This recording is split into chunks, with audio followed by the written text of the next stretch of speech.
This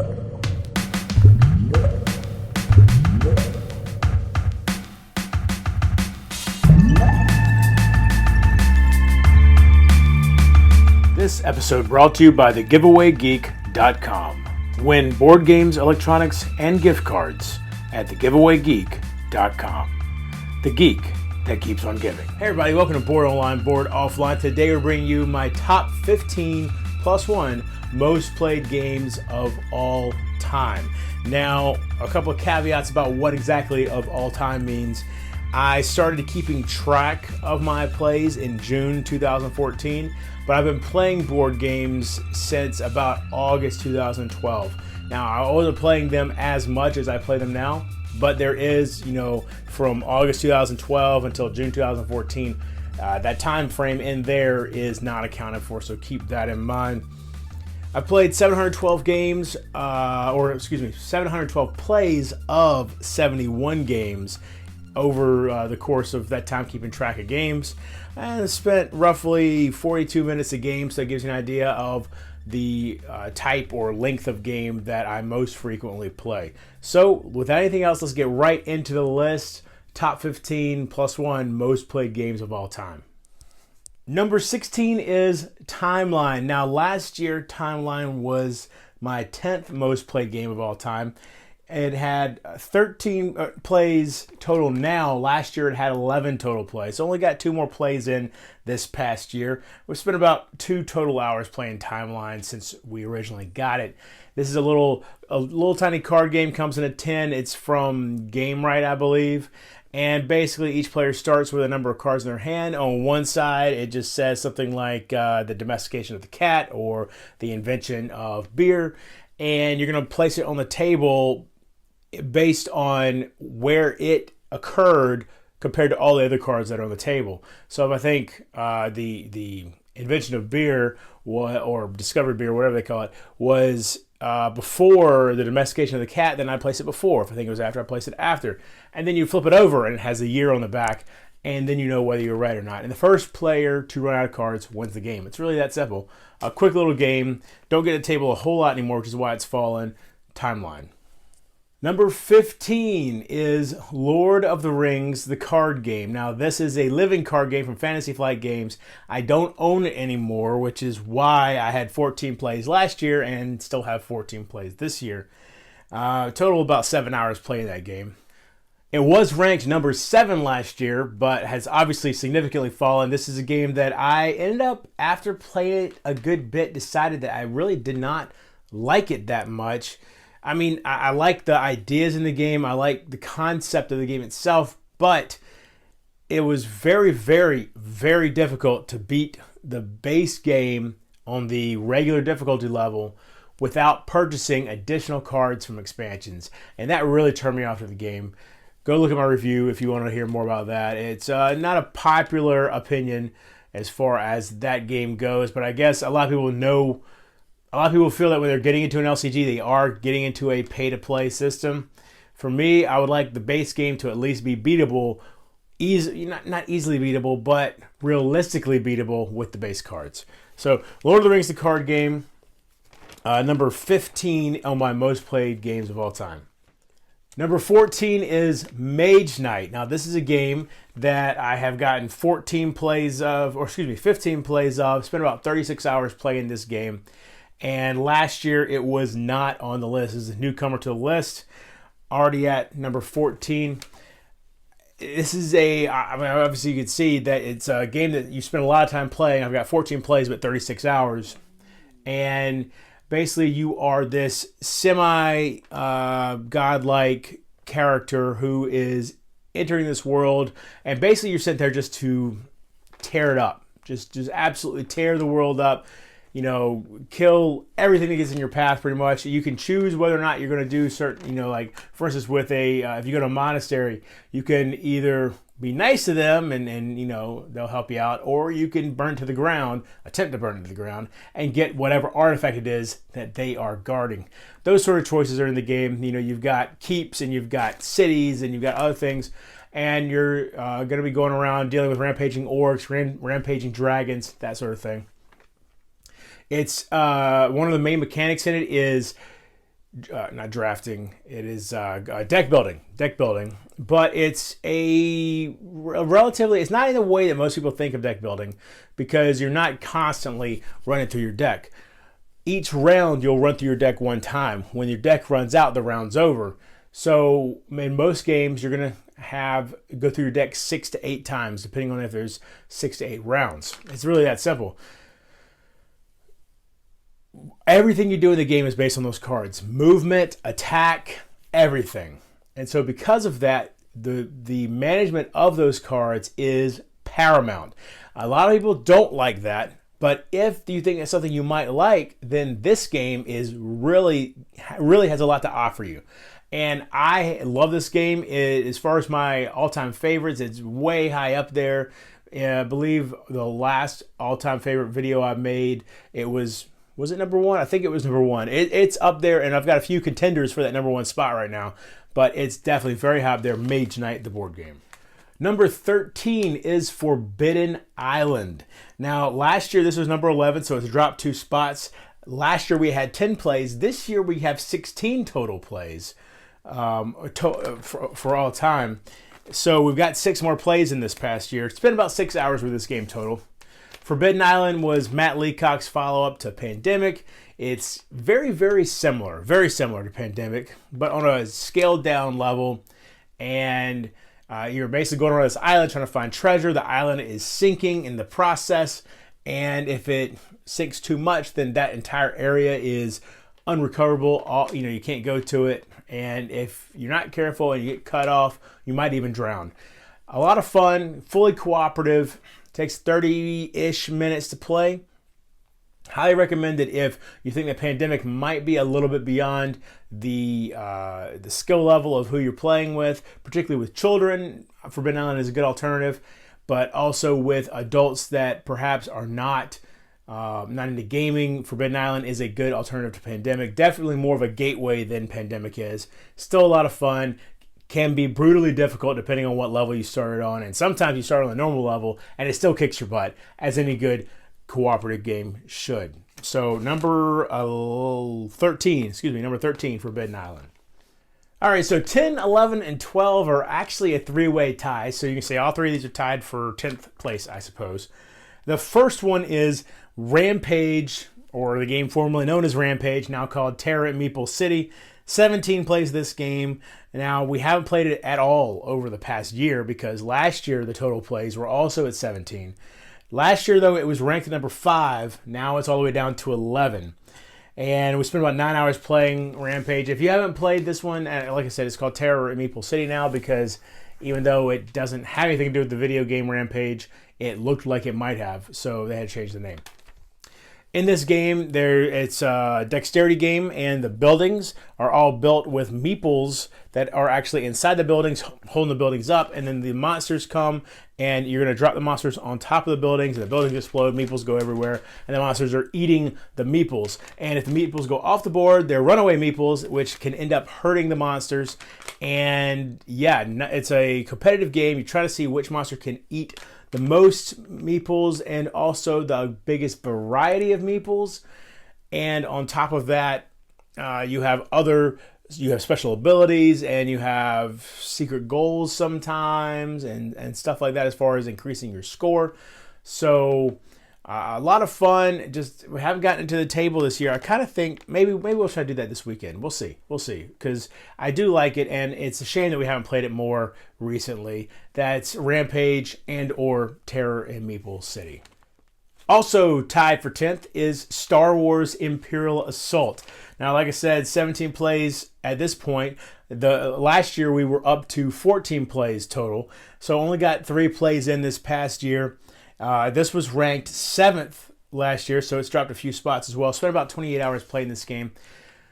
What has slowed me down with Star Wars Imperial Assault is the campaign is what I wanted it for, and then I played a campaign, got pretty deep into one with a group of friends, and we realized that there appears to be a runaway leader issue. Now, we don't know if that's perhaps us as the rebels were not playing properly. Also, the Imperial player was playing, let's just say Palpatine would be proud. This guy was brutal. He was not playing it as a dungeon master where, his idea was to make sure everybody, gets the best out of the story. He was playing to win. And granted, with a game like this, I'm not sure. I don't know that you should have to hamstring yourself and play as a dungeon master. If you have to hamstring yourself in order for everybody else to have fun, then maybe the game's not balanced quite properly. But it was a combination of the way he was playing and how poorly we were playing is what I really think.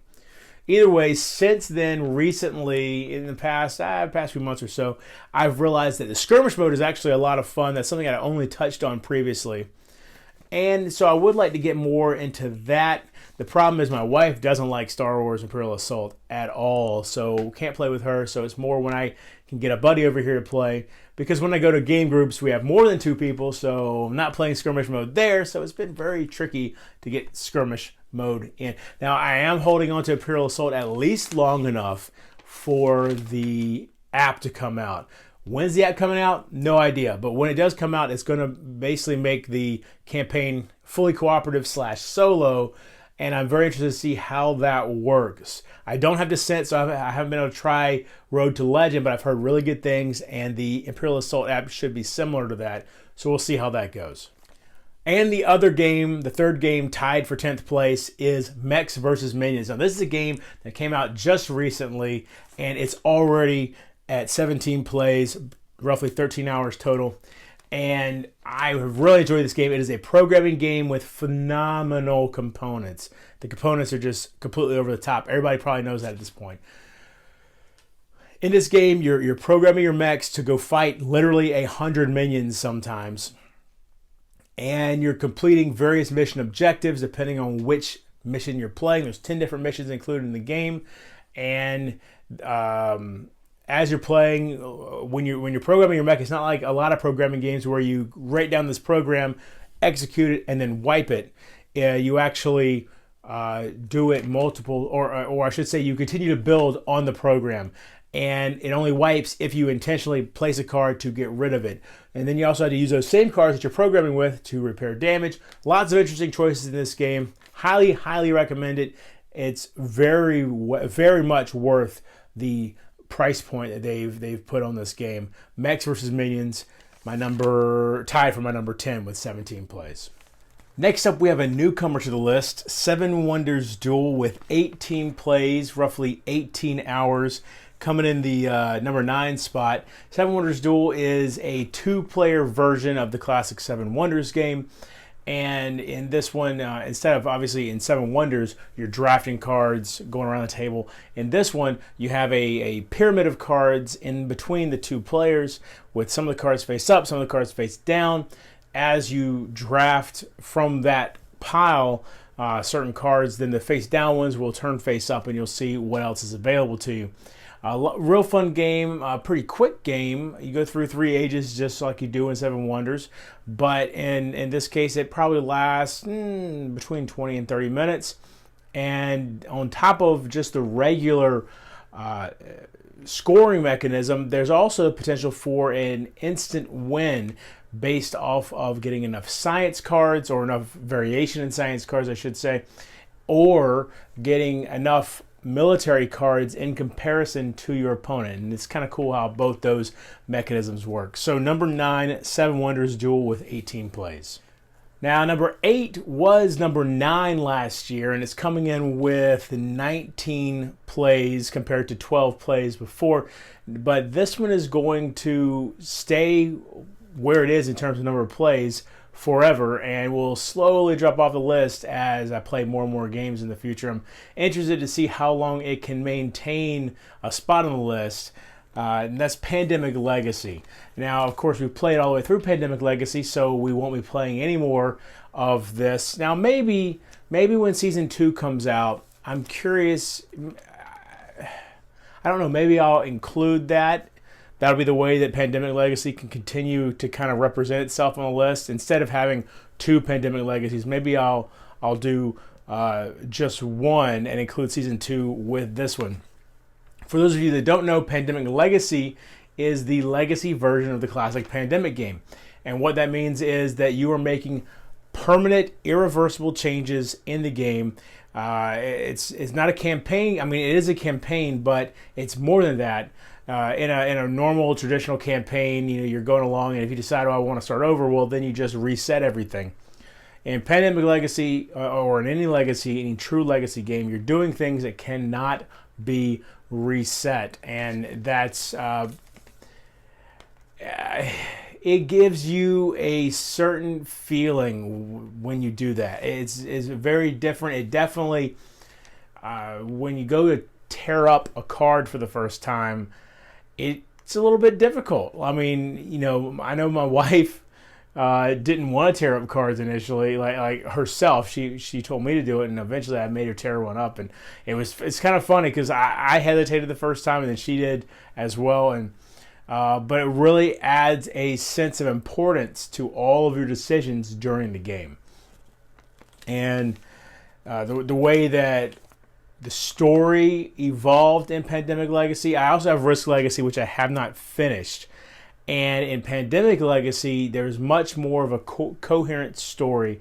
I don't know if that is something that you'll be able to find in a competitive game like Risk Legacy, just because it can't be as confined and restricted because there's lots of different directions people can be coming from versus a cooperative game. We're all on the same team. I think that's easier for the game to guide us in a certain direction and build that comprehensive, cohesive story. So anyway, Pandemic Legacy, a lot of fun. Number 8 on the list with 19 plays. Number 7 on the list is also a newcomer. This is Love Letter Batman Edition, and we got 21 plays of this in. Spent about 7 hours total playing Love Letter Batman. And I've played the original Love Letter, and I've played this version. I like this version better just because of the theme. I mean, it's essentially the same game. Very quick game. But if you play to there's little Batman tokens in the game, and you do certain things, and like if you win the game, you get one. If you knock somebody out with Batman, you get one. And you play to 7 of those, and so in that case, you would play multiple rounds in a single game. And playing to 7, normally our games last about 20 minutes if we have 3 or 4 players. And really, that's really the way you want to play. You don't want to play with 2 players. It's not. I believe there's a variant for 2 players. I'm not positive. Either way, 3 or 4 players is the way to go. 4 players is really the best way, in my opinion. And that's how I've primarily played this game. And I mean, it's a micro game. You have 1 card in your hand at any given time, and then you draw a card on your turn. So now you've got 2 cards in your hand, and then you have to play one of them. And that's it. I mean, that's the game. And then there's different effects on the cards where you can look at other people's hands, or you compare hands to knock somebody out, or stuff like that. And it is a lot of fun. It seems random when you're first playing, but after a few plays, it becomes very clear that there are definite strategies in the game, and those strategies become a lot of fun to explore and try to counter as well. So that's number 7, Love Letter Batman. Number 6 was number 6 last year, even though it has 7 more plays. It is Sushi Go with 23 total plays now and about 5 hours of game time. So Sushi Go is a drafting game, and you definitely want to have at least 3 players. There's a 2-player variant again with this one that, again, 2-player variants generally mean this game's not a 2-player game, but we stuck this in here just so people can play 2-player. Sushi Go does not need to be played with 2 players. Minimum 3 players. I think it goes up to 5. I have not tried Sushi Go Party yet. I do want to. That goes up to more people, plus it has extra sushi in there. But as far as the regular Sushi Go goes, this is still a very fun game, and it's a favorite for my family as far as playing together, the whole family together. My daughter loves it. My wife loves it.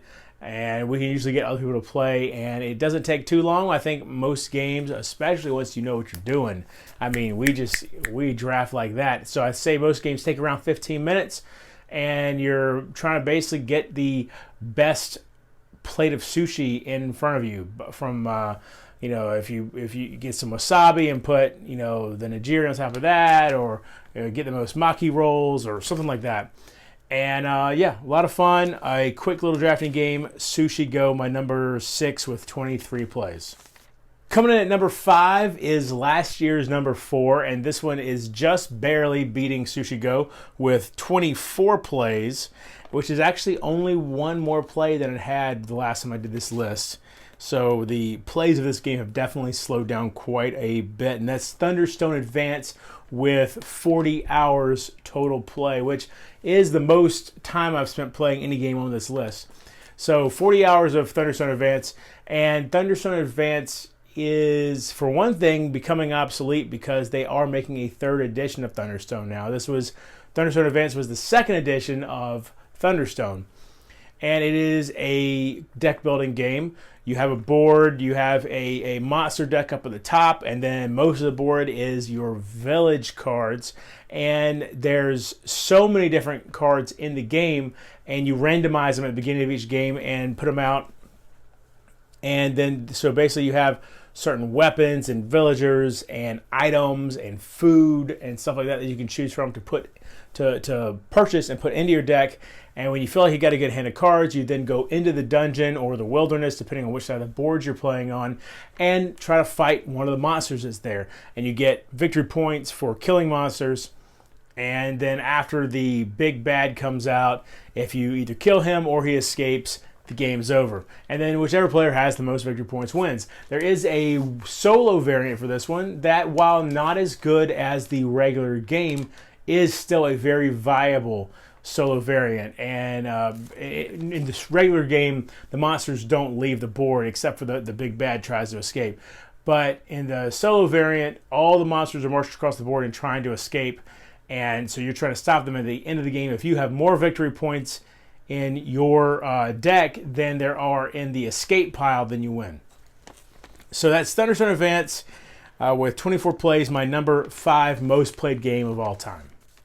Dead of Winter comes in at number 4. This was my number 3 game last year, and now it's number 4. We have 34 total plays of Dead of Winter and roughly 34 hours of playtime. Now, if you haven't played Dead of Winter, I'm sure you've heard about it, and you've heard, oh, this is the zombie game. It's not about zombies. It's more like The Walking Dead in the sense that it's about the people. And that really is true, but I'm not going to beat that horse because people have said that over and over and over again about this game. Really, what this game comes down to, though, is the tension that comes from trying to decide if you've got a traitor in your midst or if everyone is just dealing with their secret objectives. And there's people who don't like that. They feel that the secret objectives make it too easy for the traitor to hide. And while it's true that the traitor can hide fairly easily, I also think that that is where the tension lies. That is what builds that tension and makes it so difficult to trust anybody in the game. Because otherwise it might be too easy to pick out that traitor. And I will say that I've only seen somebody exiled 2 or 3 times in these, 34 plays. I've only seen somebody exiled 2 or 3 times. And out of those 2 or 3 times, one of those times we exiled the wrong person. So it is one of those things where you're definitely dealing with a traitor pretty close up till to the end of the game. But a lot of those times there's no traitor in the game as well. And that's really the fun thing, is that you don't know if there's no traitor, you still suspect there might be all the way to the end. And so that is how that tension stays in there, because if you are certain there's no traitor, there's very little tension in this game. So I highly recommend Dead of Winter. You absolutely need to give it a shot if you have not played it before. That's my number 4 most played game of all time with 34 plays. Now, as we get in the top 3, you're going to see a trend here of games that play very well with 2 players and that my wife loves. My number 3 is a game that was not even on this list last year. It's coming in with 40 plays. So that gives you an idea of just how much we played this game. Roughly 14 hours of playtime. We're talking about Splendor. Now, this is a game where the theme is completely irrelevant. Really, when you really get down to it, what you're doing is you're collecting color tokens to then collect color cards, to then get more color tokens, to then collect more color cards. And Eventually, you want to be the person who gets 15 victory points and wins the game. Now, there are some nobles that will come and lend their support to your cause with extra victory points as well. And so that helps you win the game faster. And that's pretty much it. I mean, that's really all there is to it. But there is, different tier cards that require more and more resources, more and more colors, more and more gems to get. And so, as you get the lower tier cards, they provide bonuses that then help you gain the higher tier cards. And the higher tier cards are the ones that have the victory points.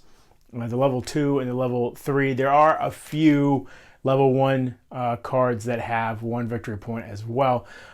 And you just do that, and the games take us about 20 minutes to play, and we really enjoy it a lot. It's absolutely one of my wife's favorite games. Looking very much forward to getting my hands on the expansion whenever they finally announce and release it. They have kind of teased the expansion on Twitter, but haven't really given any details about what it's going to be, how it's going to work, anything like that. So that is exciting. And there's also a game called Caravan. I believe it's called Caravan. The Crystal Golem or Caravan the Spice Road, depending on which version you get. That supposedly is very similar to Splendor, and I want to give that a try when it finally gets its release as well. So we'll see how both of those go. My number 3 most played game of all time, Splendor, with 40 plays. My number 2 was number 2 last year, and it has actually maintained its exact separation from number 1. It hasn't gained, it hasn't lost. It's still exactly 7 games behind number 1. So we'll get to number 1 in a minute. Pandemic, though, is my number 2 with 50 plays, roughly 32 hours of playtime of Pandemic. This game, if you haven't played it, is a modern classic. You have to try Pandemic out. It's basically the epitome of a cooperative game. It is probably, other than Shadows over Camelot, this is the cooperative game that really put cooperative games on the map. I have not ever played Shadows over Camelot. This was, I believe, my first fully cooperative. No, Wrath of Ashardallah was my first fully cooperative game, but this was the first one that really started seeing some real play time. And more importantly, this is the one my wife loves the best. And it is, there's 4 different diseases that are just rampaging through the world, and you are a member of an elite, medical team that's trying to stop these 4 diseases, trying to find the cures. You don't have to eradicate the diseases from the world. You just need to find the 4 cures so that you can start getting things under control.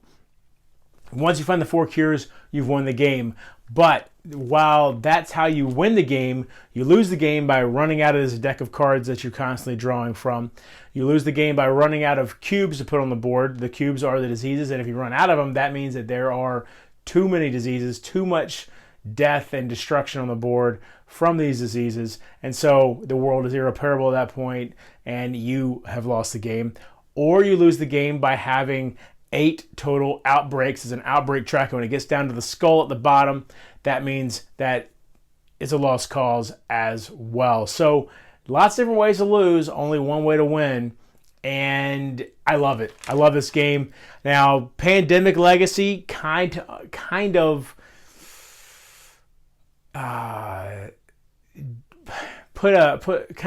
dampered our love of the original Pandemic, just because Pandemic Legacy was so thematic and had so much story and the constantly changing rules.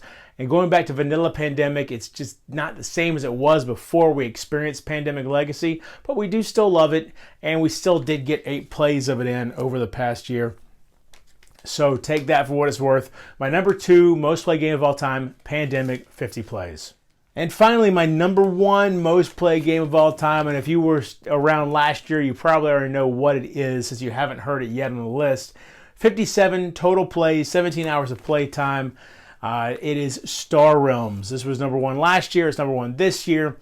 Still one of the best 2-player quick games we've ever played. We love this game.